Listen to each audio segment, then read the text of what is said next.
Saudações e bem-vindo. Moçambique celebra os 50 anos depois da proclamação da independência nacional, acto que aconteceu a 25 de junho de 1975, sendo que a grande celebração das bodas de ouro vai acontecer precisamente a 25 de junho de 2025. Nós temos estado aqui a promover uma profunda reflexão sobre o passado, presente e futuro de Moçambique, 50 anos depois da independência nacional. O engenheiro Paulo Zukula é o nosso convidado. Paulo Zukula nasceu em 1955, ocupou vários cargos a nível de governo, foi vice-ministro da Agricultura, foi ministro dos Transportes e Comunicações, mas também modernizou o Instituto, ou seja, o Sistema de Gestão de Calamidades no país. Engenheiro Paulo Zukula. E um bom dia ou boa tarde a este órgão de informação. Engenheiro Paulo Zukula, Moçambique proclama a independência nacional 25 de junho de 1975. Seguiram-se imediatamente diferentes etapas da construção da nação nova. O que é que gostava de destacar neste, não sei se podemos dizer, longo percurso? Muito obrigado. Primeiro eu queria frisar um aspecto que acho importante em termos de país. Um país leva séculos a formar-se. Os países hoje chamamos de desenvolvidos têm 2.000, 3.000 anos e passaram por crises consecutivas. O nosso país, antes de 75, não era país. Nunca tinha sido país. Mesmo antes da colonização portuguesa, não tinha sido país. Portanto, a noção de país, a ideia de país nasce com o desejo dos libertadores, 64, e com o início da sua construção em 75.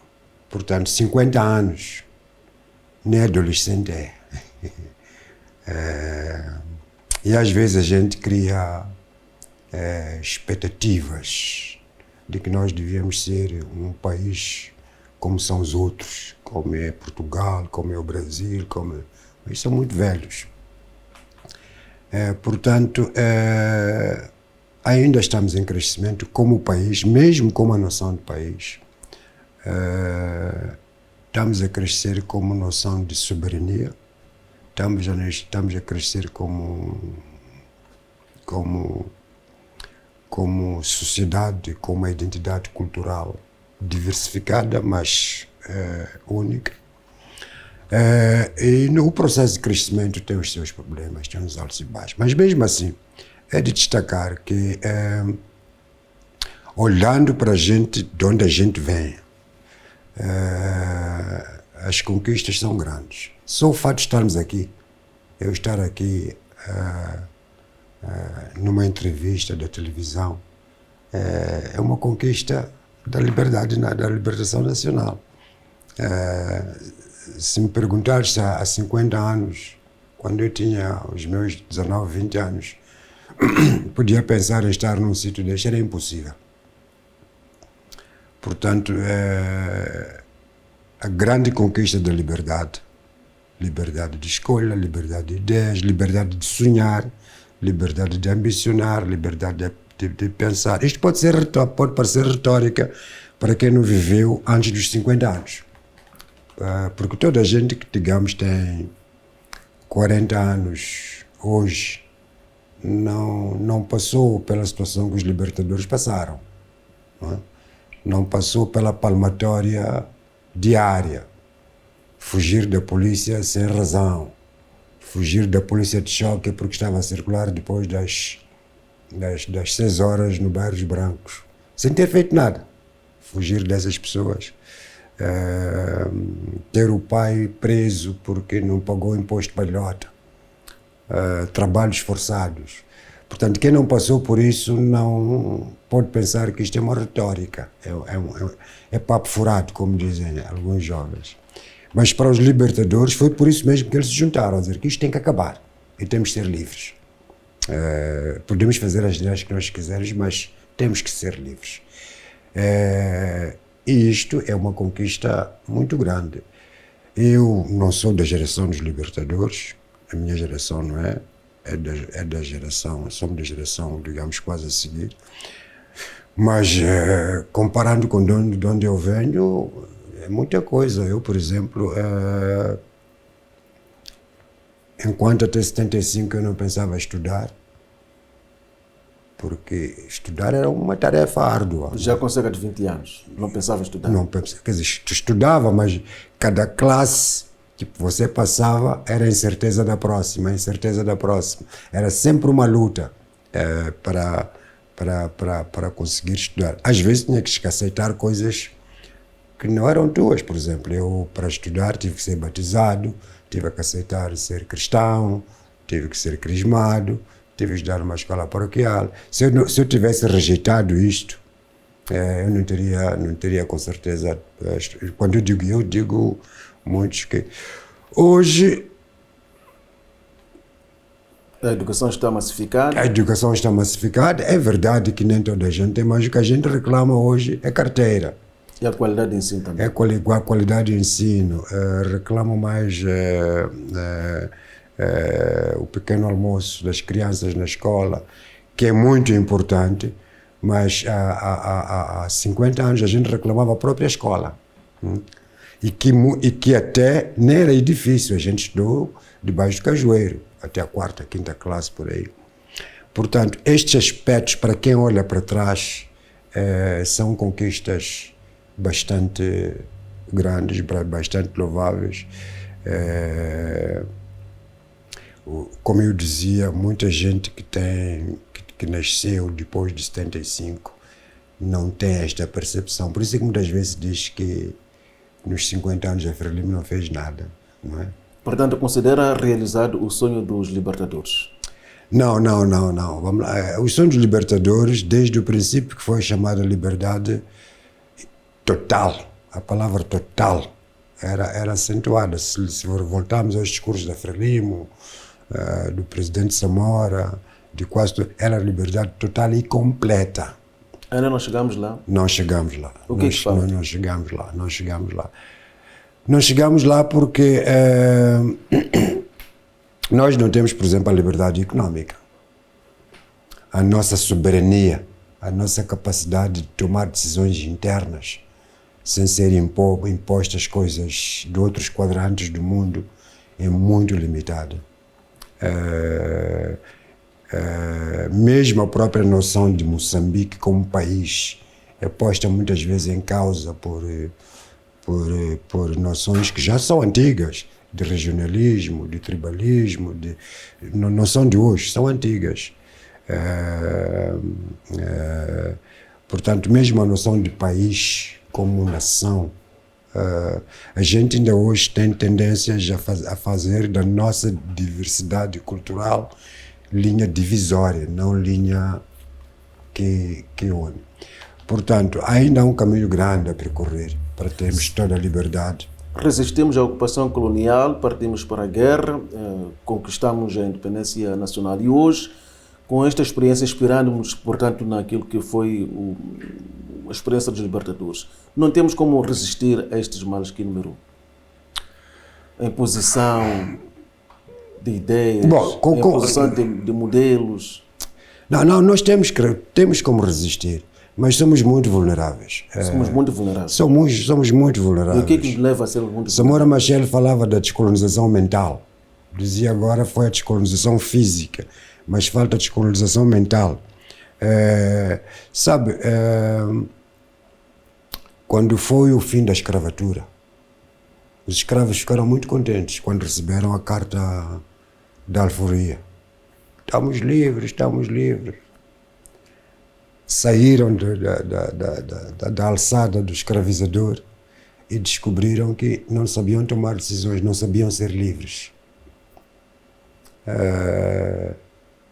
Alguns deles não tinham lugar para montar a sua palhota. E isto está escrito nos livros de antigos escravizadores, não é? E analisado por alguns psicólogos. E houve alguns que voltaram a pedir ao escravizador o emprego para poder sobreviver, porque Tanto estavam livres fisicamente como escravos, mas não estavam livres mentalmente. O escravizador não sabia viver com o antigo escravo já livre. E o antigo escravo livre não sabia conviver com o antigo escravizador. Eu estou a dizer isso porque nós somos vulneráveis aqui, não é? A gente ficamos livres, mas nós próprios, muitas vezes, somos vulneráveis às decisões que tomamos. Voltamos a eles a pedir para nos aconselhar. Nós reclamamos muito do investimento estrangeiro. Estamos convencidos que é o investimento estrangeiro que vai resolver os nossos problemas de desemprego, os nossos problemas de fome. Mas muitas vezes estamos a chamar o escravizador de volta. E teríamos como viver sem investimento estrangeiro? Por que não? Por que não? Tínhamos que ter menos pressa e mais paciência, não é? E um discurso mais coerente e mais consistente, não é? Eu me lembro daquela história que diziam, olha, vamos apertar o cinto, em que o Estado não fazia promessas de coisas, dizia, olha, a promessa que temos é que para nós estarmos bem amanhã, temos que apertar o cinto hoje e contar com as próprias forças. Eu acho que isto é um bom princípio, que de certa maneira já o deixamos. Mesmo se olhares para os países desenvolvidos hoje, os Estados Unidos, tinham investimento estrangeiro de onde?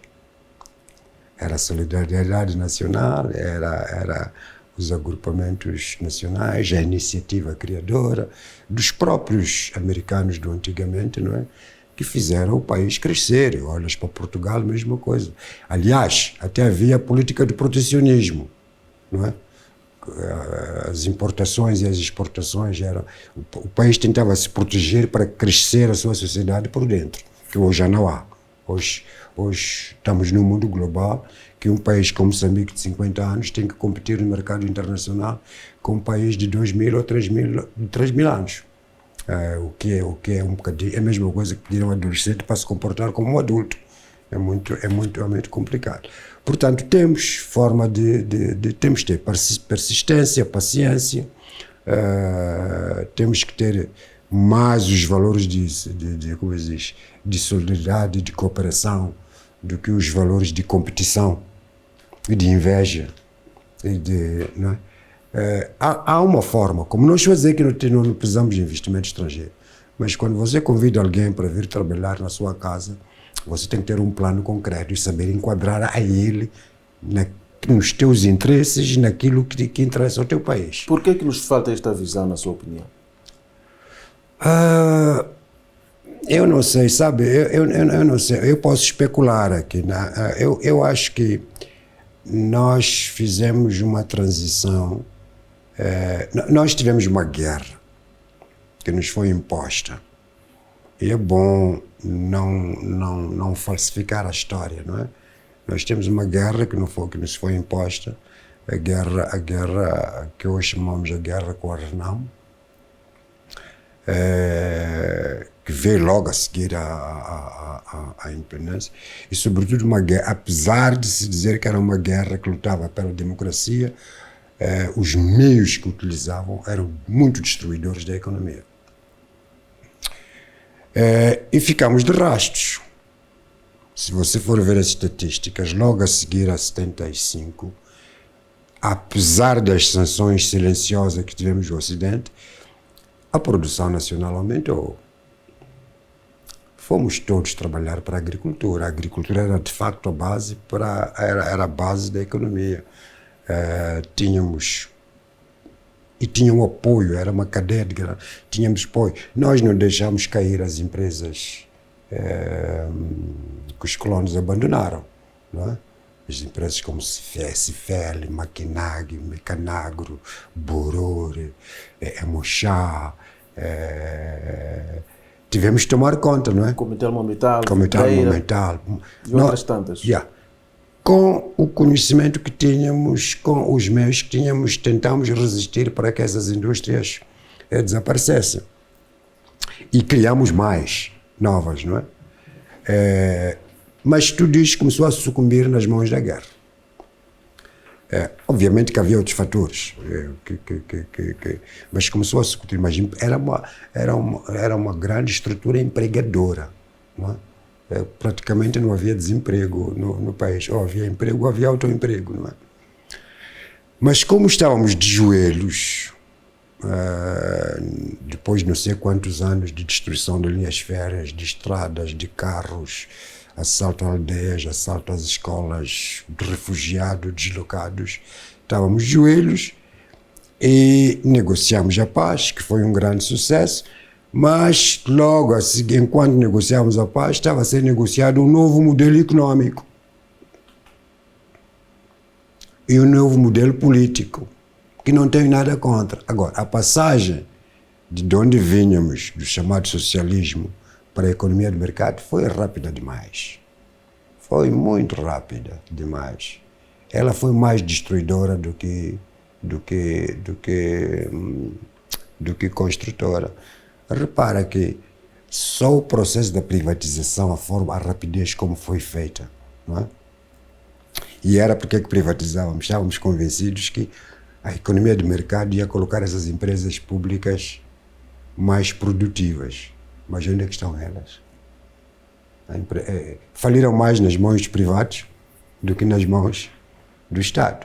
Então, a culpa do que somos hoje é das instituições da Bretton Woods, nomeadamente Banco Mundial e Fundo Monetário Internacional, que foi quem nos impuseram, portanto, este modelo de desenvolvimento. Pronto, quer dizer, dizer que a culpa é deles, bom, seria estar, como é que se diz, a fugir com o rabo à seringa. A culpa é deles e é nossa, porque o modelo não foi montado por dentro. Nós podíamos ter trabalhado com eles como nossos conselheiros, não como a nossa doutrina, que não era nossa, como doutrina nós não conhecíamos, não é? Nem no passado, né? E até poderíamos ir assimilando a própria doutrina devagar, não é? Modificá-las, pelo menos sem perder o que tínhamos conquistado antes. Mas nós mesmo fizemos rápido demais. Muita gente no desemprego com as privatizações. Mas foi a nossa iniciativa fazer rápido demais ou foi nos impostos? Não, foi nos impostos, mas nós não estávamos muito em condições de discutir muito, não é? Era como negociar com a pistola na cabeça, não é? Você não tem muita margem para negociar o que quer. Mesmo assim, houve coisas que o governo, na altura, como se diz, conseguiu, como se diz, resistir. Mas não resistiu, por exemplo, à destruição da indústria de caju? Não resistiu, mas resistiu, por exemplo, à privatização dos CFM, resistiu à privatização da EDM, resistiu à privatização da LM, resistiu naquelas instituições que tinham um papel muito grande na soberania nacional e na edificação da unidade do país, porque transportes liga o país. Sem isso não há. Resistiu, mas ainda há pressão. De privatização. Muitos de nós pensam que, olha, privatizar não significa destruir o que você tem. Significa melhorar o que você tem e abrir espaço para operar o setor privado, não é? Ou seja, eu, para melhorar as telecomunicações, não preciso de vender a EDM a um privado. Posso abrir espaço para que o privado entre nas telecomunicações. E o que fizemos, não é? Tínhamos as TDMs, tínhamos a MCL, depois abrimos, entrou a Movitel, se calhar um dia vamos abrir mais, entraram os privados. Isto é uma forma de privatizar e sem abdicar, não é? das nossas responsabilidades. Portanto, eu acho que pessoalmente, é uma opinião pessoal, que foi muito rápido demais. Ainda hoje estamos a pagar as consequências de deveríamos ter feito, sem dúvida nenhuma, devíamos ter alterado o nosso modelo econômico, devíamos ter ajustado, mas devia ter sido ajustado com muitos filtros, sem perder os valores, aquilo que já tínhamos ganho. Melhorar o que tínhamos ganho e corrigir o que estava errado. Como é que se faz, portanto, isto tendo em conta que quem nos impõe muitas vezes nos coloca numa situação de asfixia econômica e não nos deixa sequer um mínimo de campo de manobras? Como se faz, não sei. O meu problema é que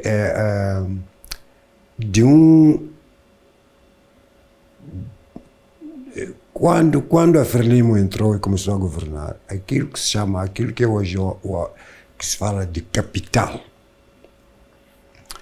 era mais abrangente do que hoje, não é?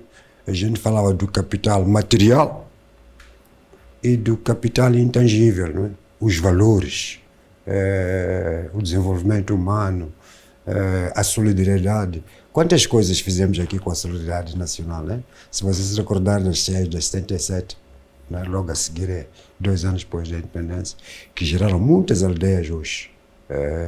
Aldeias tipo 3 de Fevereiro, os reassentamentos, na altura não era reassentamento, era aldeias comunais. Tudo isso foi feito com a solidariedade nacional. Mas depois do acordo de paz, depois do programa de reabilitação econômica e social, a solidariedade nacional deixou de existir. Como é que se diz? É marginal. Não sei se lembra, nós tínhamos até naquela altura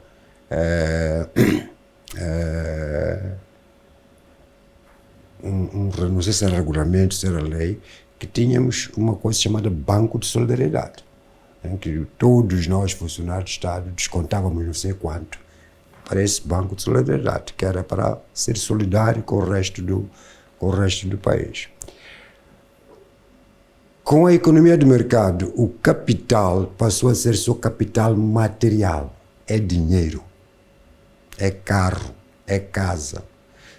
Tudo o resto, solidariedade, integridade, cultura, empatia, como chama-se, civismo, tudo isto passou a ser muito secundário ou até ignorado, não é? E estamos a colher um pouco os resultados disso, não é? Você hoje tem mais inveja do que antigamente, quando eu dizia assim, olha, eu gostava de comprar aquele carro, tu também dizia, eu gostava de comprar aquele carro. Depois eu vi a ti, passado uns 2, 3 anos com aquele carro, a minha tendência era vir ter contigo e dizer que boa aventura, como é que tu conseguiste, me ajuda lá, não é? Hoje é pegar um telefone e dizer, aquele sacana é ladrão. A minha primeira, como é que se diz, impressão é que você fez qualquer coisa errado, porque é uma atitude mais invejosa, mais de... É verdade que isto é mais urbano que rural, mas hoje é isso que a gente sente. Naquela altura não, a minha casa queimava, minha palhota pegava fogo, os vizinhos, sem eu gritar socorro, estavam a ver lume, pegavam no balde de água, corriam para vir ajudar, não é?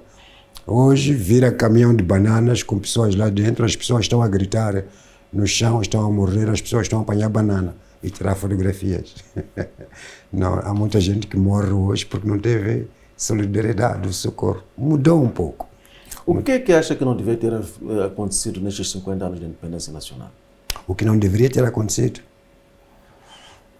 Não sei dizer que não deveria ter acontecido, mas eu estava a acabar de dizer aqui que nós deveríamos ter tentado conservar os valores que tínhamos, as coisas boas do passado, sobretudo ao nível moral, ao nível de valores, ao nível da diversidade, e acrescentar novas coisas da acumulação de capital material, mas sem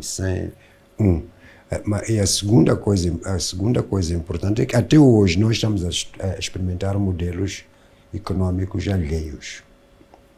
No socialismo também estávamos a imitar. Havia algumas coisas, muitas que eram nossas, mas também estávamos a imitar modelos importados. Hoje estamos a imitar também, e uma má imitação. E uma má imitação, porque nem fizemos parte da história dos outros. E porque nós pensamos que o desenvolvimento é aquilo. Nós temos modelo. Quando eu era miúdo, não tínhamos televisão, não tínhamos rádio, não víamos imagens de Portugal. Quando se tu me perguntares isto melhorou ou não, eu olho para trás. De onde é que eu venho? Eu digo, sim senhor, melhorou.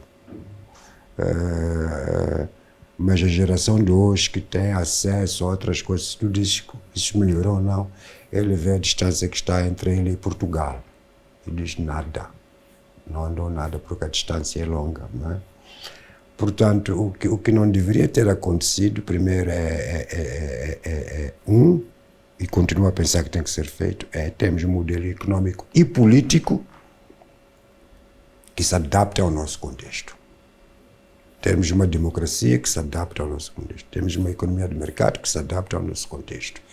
E o nosso contexto é muito diferente do contexto em agricultura. Hoje estamos na época medieval da Europa. Historicamente, a Europa introduziu a enxada na época medieval. O cavalo veio muito mais tarde e o trator muito mais tarde. Nós ainda temos 60% de pessoas a usar enxada, ainda enxada de cabo curto. Não é? O nosso contexto é outro. Não é? Temos 60% de pessoas que não têm a certeza da próxima refeição. Saber o que... Até pode estar com a barriga cheia agora, mas não sabe quando é que vem a próxima refeição. Isso é o pior que pode acontecer da fome. Mas fazemos plano quinquenal. Como é que eu vou fazer plano quinquenal com a pessoa que está a pensar no jantar? Eu estou a dizer, estou a fazer um plano de 5 anos. Eu tenho que fazer um plano de 5 anos, mas como é que eu vou incluir este tipo que ainda está preocupado com o que vai jantar ou o que vai tomar pequeno almoço? É preciso então encontrar este contexto e montar um modelo econômico que seja mais justo para todos nós. E um modelo que nos sirva. Mesmo o modelo político da democracia. Nós, por exemplo, a nossa democracia, que felizmente está a melhorar o comportamento, estamos a entender melhor e tal, mas é muito jovem ainda, não é? É muito jovem. Levou muito tempo na Europa a se instalar. Se vocês se recordar, quando foi montada a democracia nos Estados Unidos, não tinha negros a votar. Não tinha mulher a votar. Era completa. Não era. Levou séculos até que os negros pudessem votar. Mesmo os brancos que votavam tinham que ter terra. Né? Levou séculos até abrirem para os negros, depois de abrirem para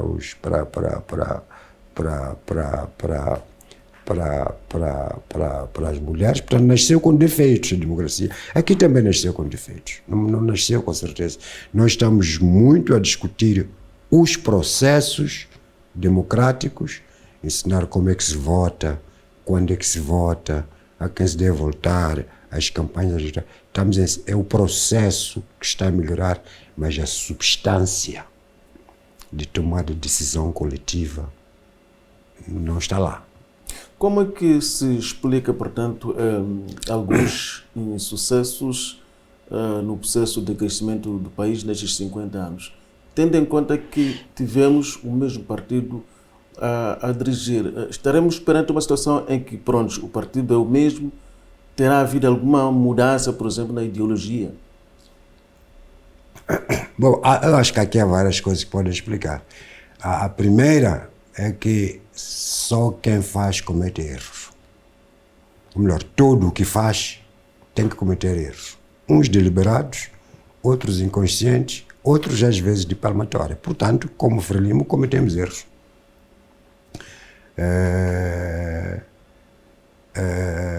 Este é o primeiro aspecto, não é? De que isto pode explicar porque é que algumas coisas não estão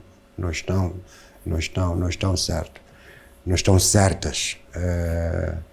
Por exemplo, eu acho que um dos erros que cometemos muito de há uns anos para cá é negligenciar a juventude.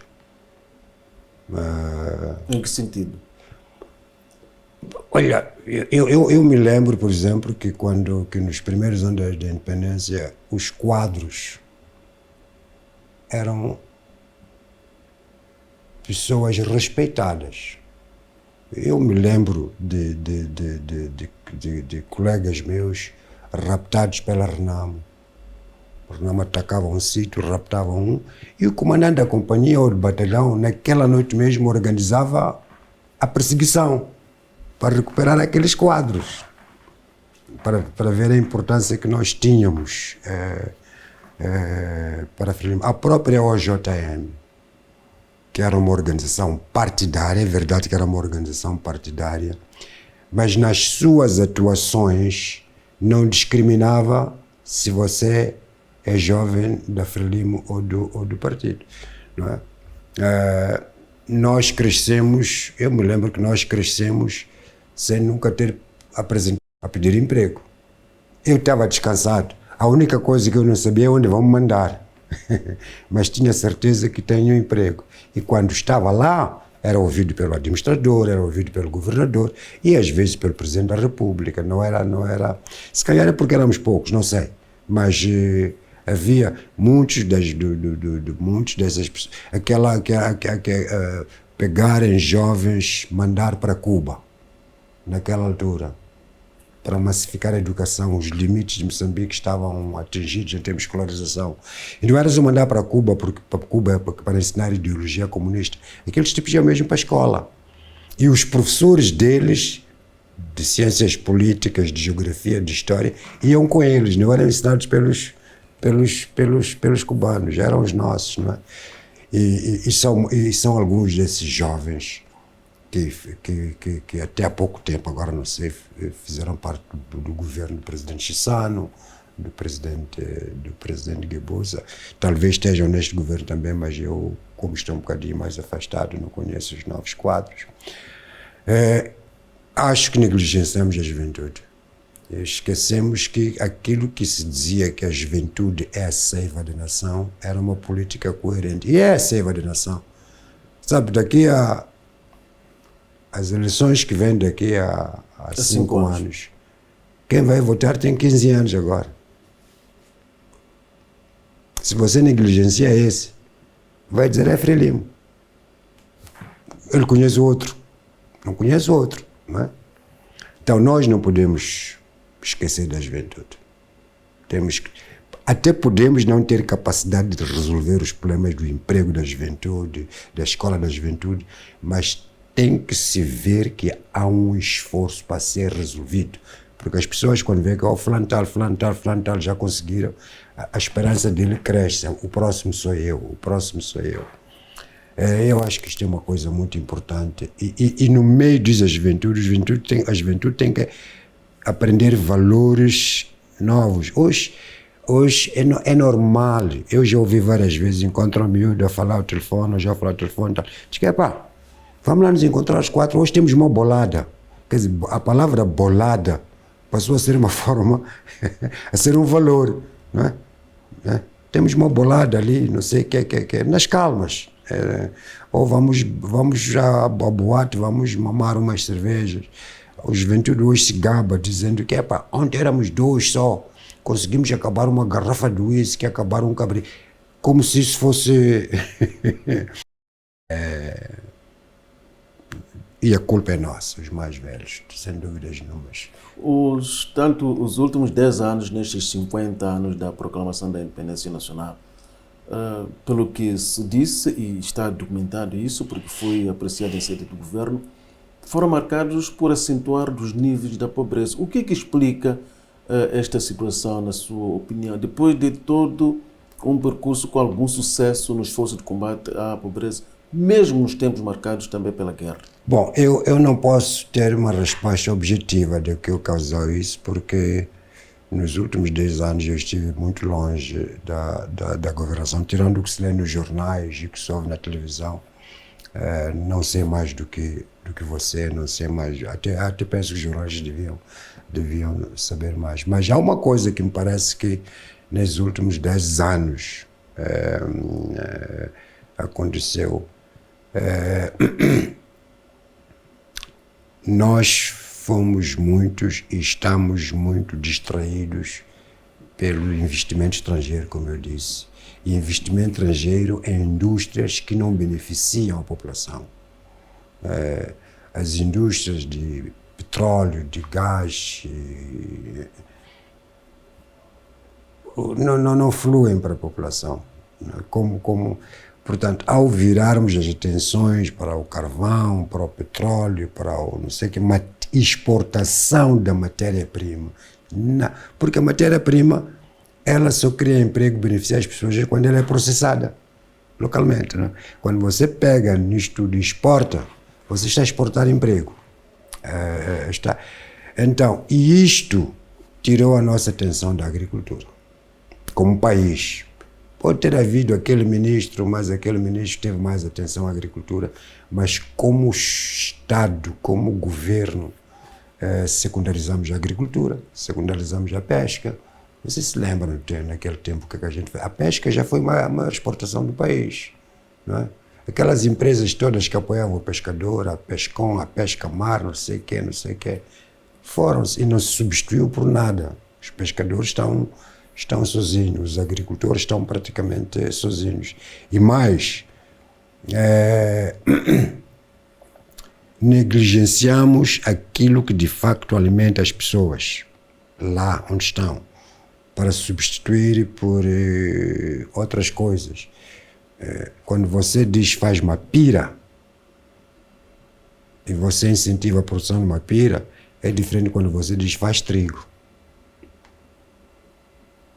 Porque o trigo, para ele fazer trigo, não é da cultura dele. Uma pira é. Não é? Vai perder muito tempo a tentar aprender a fazer trigo e deixar a mapira. Hoje, se olhar já a nossa pauta agrícola, nos planos, você já não encontra mais mapira, não encontra mais meixoeira. Mandioca encontra de uma forma ligeira. Batata doce encontra. São as coisas que dão. Não é? Já não estou a falar das frutas, da mangueira, do canhu, do coco. Não é? Não estão coisas. Portanto, eu acho que esta viragem à espera de investimentos estrangeiros e que é o estrangeiro que define quando é que vai investir. Está a ver aquilo que tem acontecido em Cabo Delgado, aquela concessão, na minha opinião, acho que estamos a deixar os tipos brincarem cá dentro, não é? Não começo hoje, vou começar amanhã, não começo amanhã, vou começar depois de amanhã. Não. Agora tem guerra, não posso fazer. Agora estou a esperar do próximo presidente. Não pode. Você que tem o país tem que decidir. Você não quer investir, sai. Vamos passar a concessão para outro. Que não sei, tu talvez esteja a exagerar. Talvez não encontre. Estas coisas nos distraem da fome, da miséria. E aí a sua pobreza aumenta. Mais importações, até comida é importada, chega aqui muito cara, complicações de logística para fazer chegar aos sítios, não é? Enfim, antigamente Niassa alimentava Niassa com milho e batata, alimentava Niassa e Nampula. E Nampula respeitava o resto do país com mandioca. E o Choco distribuía o arroz, Choco, Zambeze, Nante, não é? Hoje, não sei, não vejo, quando vejo as estatísticas digo que mudou. Então, se calhar tinha que mudar, mas as consequências da mudança empobreceram mais o país. Eu acho que estas duas coisas é que nos levaram à pobreza. Nós temos voltado a dar atenção ao camponês, ao agricultor, aos 60% da população, no contexto em que elas estão, no sofrimento em que eles estão. Água, não é? Acesso à água para beber. 50 anos depois, há pessoas que ainda têm que andar quilômetros à procura de água suja. Há a percepção de que quando não se pertence a um determinado partido, fica, portanto, vedado o acesso a inúmeras oportunidades de dirigir, de gerir, entre muitas outras oportunidades. Qual é a visão do engenheiro Paulo II?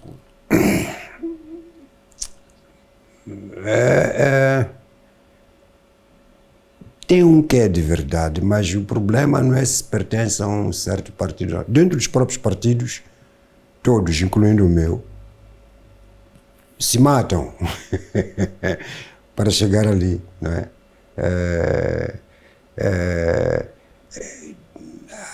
Os conflitos que nos dividem não é só entre partidos, mas é entre regiões, entre tribos. Dentro do mesmo partido é o poder. O poder massacrou este país. Toda a gente quer subir para estar no poder, porque o poder está associado a benefícios materiais. E é o mais fácil de subir, porque não exige escola, no nosso caso não exige nenhuma preparação, nenhum perfil, não é? Para ser diretor nacional há poucas exigências, até para ser presidente há poucas exigências, não é? Então as pessoas associam o poder, o diretor nacional, o chefe do departamento, o administrador, não sei o quê, com os seus com benefícios, associam o poder com a salvação da sua própria vida, não é? E a vida dos seus. Portanto, acredito que haja pessoas que pensam que se você não é do partido não beneficia de minha questão de poder. Mas não é só isso, infelizmente não é só isso, é muito mais complexo do que isso. É muito mais complexo. É muito mais complexo, se não é da minha região, se não é da minha tribo, se não é do meu clube de futebol, se não é muito mais complexo que isso. São linhas que nos dividem e acabam afetando a noção e o conceito de nação que os libertadores criam e querem criar. Mas também a gente não deve entrar em pânico. Como eu disse no princípio, isso é crise de crescimento. É crise de crescimento. É crise de crescimento. Quais são as ameaças que identifica a unidade nacional, que foi um grande marco e continua a ser marco desde pouco antes mesmo do início da luta armada? São muitas. Uma é essa de perdermos a capacidade de fazer decisões soberanas. Isto é cada vez, como existe, cada vez mais importante. Eu me lembro há pouco tempo de ter lido na imprensa que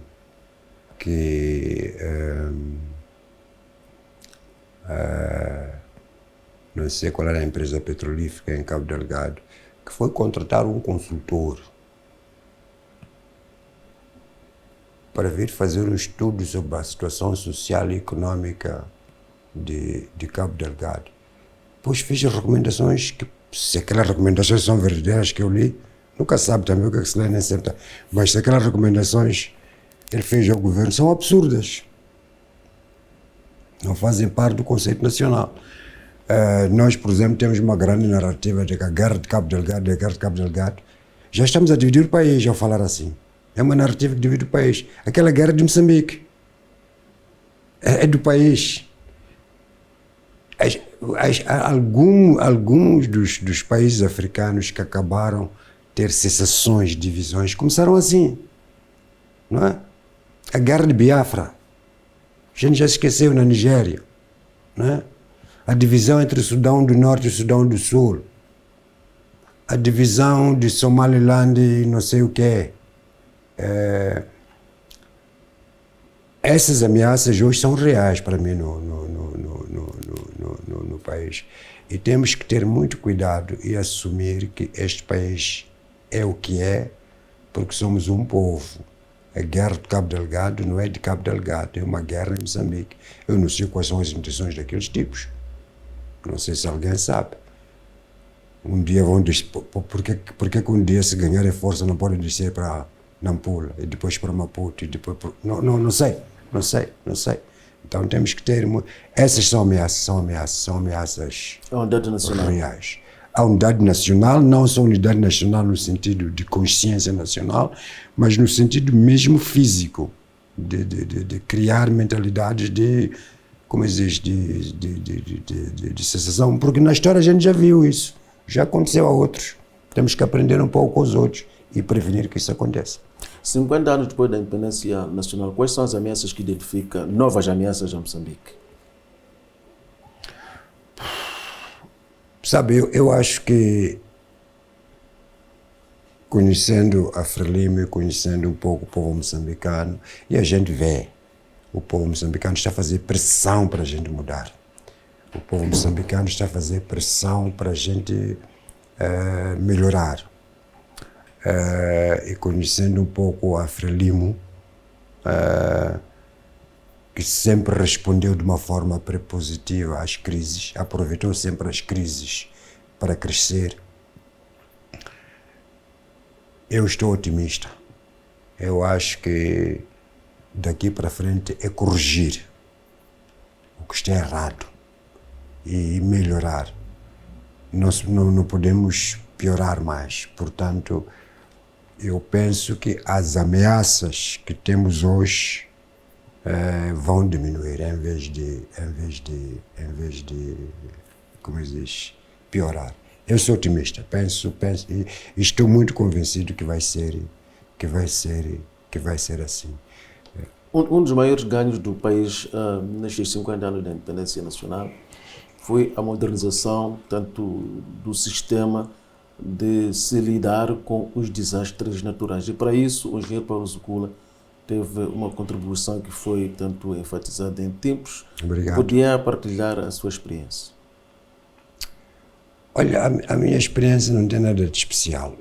Acho que se baseou em 3 coisas. Uma é quando você combate alguma coisa, a melhor forma de combate é a prevenção. Quando você quer combater a prostituição, tem que saber porque é que existe e prevenir. Não é prendendo as prostitutas que você vai acabar com a prostituição. Da mesma forma que eu digo hoje, o famoso combate à corrupção, que parece que se limita a andar atrás dos corruptos. A gente não vê nenhuma força do lado preventivo. Portanto, esta foi a única coisa, foi transformar o NGC não numa instituição de caridade que distribui comida em caso de desastres, porque virou negócio. O desastre natural virou negócio, então era preciso criar métodos de prevenção. E prevenção não significa que você vai prevenir que não haja inundações, não pode. Você vai transformar a inundação numa oportunidade, não é? Porque ela tem um benefício. Não veja só como desastre. Não é? Quando o rio enche, fertiliza as terras, aumenta o peixe. Cada vez que o rio Zambeze enche e alaga ali, as 4 campanhas seguintes agrícolas são... O que é importante é que não morra ninguém, que não sofra ninguém. Mas a inundação vai acontecer. Não é? Ciclone é a mesma coisa. Então nós entramos mais na prevenção do que na caridade. Este foi o primeiro aspecto. Segundo aspecto foi um trabalho de equipe. Apesar do NGC estar subordinado ao Ministério da Administração Estatal, a um ministério, o NGC coordenava com todos os ministérios que tenham como é que se diz, atividade direta. E propusemos isso, o Conselho de Ministros aceitou, o presidente Guebuza encorajava o trabalho por equipe, e nós tínhamos um órgão chamado Conselho Técnico de Gestão das Calamidades Naturais, que tinha o Ministério da Administração Estatal, tinha o MICOA, tinha a Saúde, e os ministros estavam engajados. Não era preciso fazer requerimento, bastava tocar o sino de que, olha, é capaz de chegar em uma cena, cada um destacava, mas destacar 1 ou 2 quadros para sentar no Zambeze. Este foi o segundo aspecto, talvez mais importante. O terceiro aspecto importante foi aceitar que os primeiros respondentes a uma crise são os locais, não são as estruturas centrais. Então criamos em todos os sítios aquilo que se chamava Comitê Técnico de Gestão Local das Calamidades Naturais. Em cada distrito havia um, não é? E que formávamos. Nós tínhamos simulações, como forma de formar simulações para eles saberem como é que se faz o primeiro socorro, como é que se salva pessoas assim. Os primeiros respondentes eram dali. Porque no passado, o problema é que quando se diz que há uma inundação, a gente só respondia a posterior, não é? Agora é preciso responder. E há ainda um outro aspecto que foi envolver as comunidades, pelo menos na sua percepção de risco. E é uma escola muito grande de aprendizagem, não é? Eu me lembro, por exemplo, que quando a gente percebia que vai haver uma inundação, porque a gente tinha informação, não é? Que se mede a profundidade do rio e é um nível crítico que diz que quando isso chegar aqui vai haver uma inundação. Então a gente começou a dizer, tem que sair, porque tem que haver uma inundação. Diz que não sai. Ainda não chegou a inundação, porque ele não tem informação a montante. Né? Depois a gente descobriu que não, eles também medem, só que não medem daquela maneira, medem de outra maneira. Então ao juntar o nosso conhecimento com o conhecimento deles, houve muito mais fusão. Eu acho que foi, e depois estar presente no local, o líder tem que estar lá. Né?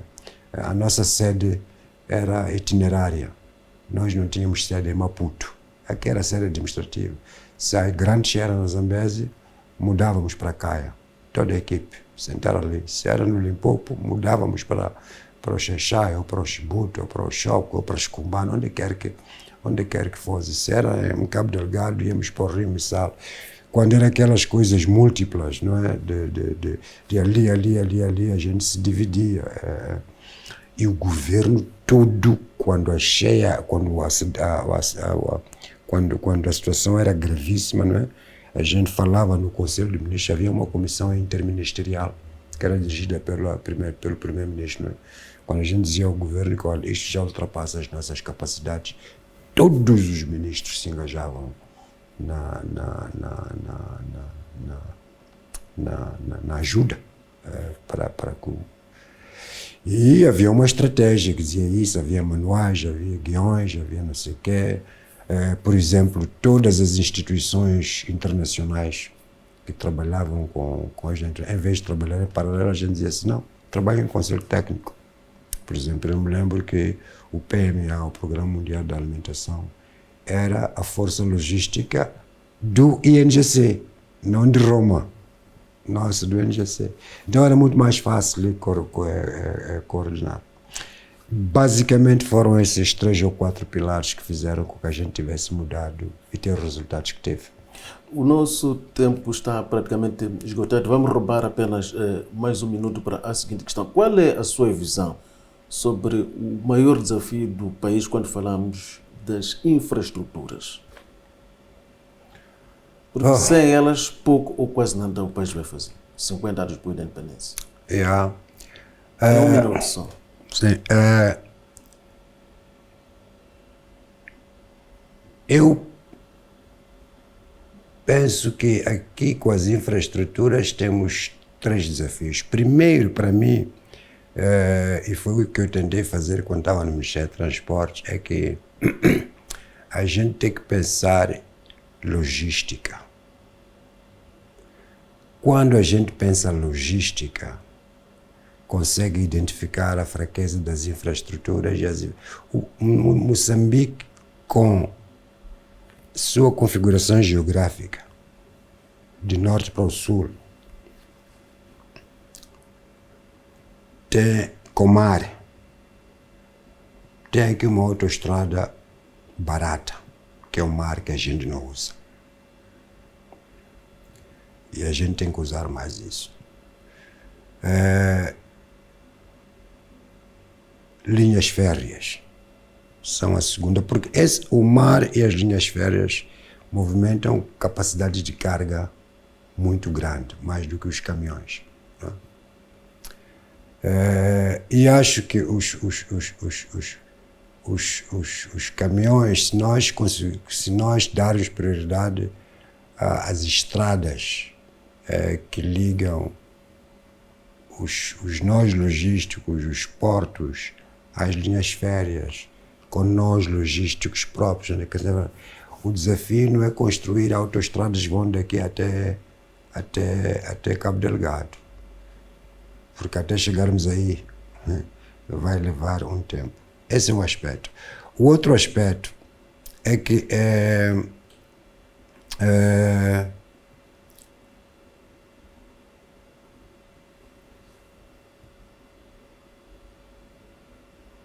há muita, como é que se diz? Há muito isolamento causado por falta de interligações locais. Eu me lembro, por exemplo, em muitos países se faz, mesmo aqui em Moçambique se fez quando havia as feiras agrícolas, não é? Em todos havia as feiras agrícolas. As feiras agrícolas melhoram muito a logística. Depois, a construção das infraestruturas. Nós temos muita mão de obra ociosa aqui, não é? É aquilo que eu dizia, que a gente segue os processos Banco Mundial, concurso público, os processos de construção de infraestruturas são muito mais importantes que a própria infraestrutura. 2, confundimos muito o meio com o fim. A gente, quando constrói uma estrada, tem que ter viabilidade econômica. Não. Se você olhar para esta marginal aqui, que foi criticada, não é? Se olhar as pessoas que correm ali de manhã, as casas que apareceram ali à volta, tudo que agora liga Marraquém. Na altura que você estava a pensar na estrada, aquele impacto foi negligenciado, mas é um impacto bom. Portanto, não podemos confundir meio com o fim. E usar muita mão de obra ociosa. A quantidade de mão de obra que está nas cadeias, que se fosse utilizado como penas alternativas, construindo coisas, havia de resolver muita coisa. Portanto, é preciso inovar nas infraestruturas, mas pensar logística primeiro e depois descer ao tipo de infraestrutura que você vai precisar, porque nem tudo é alcatrão, que é caríssimo. Há muita coisa que não é alcatrão. Não é? Pensar infraestrutura, o tipo de infraestrutura que nós quisemos e usar a mão de obra ociosa do país para fazer essas coisas. E com o tempo nós vamos chegar lá. Agora não espero que...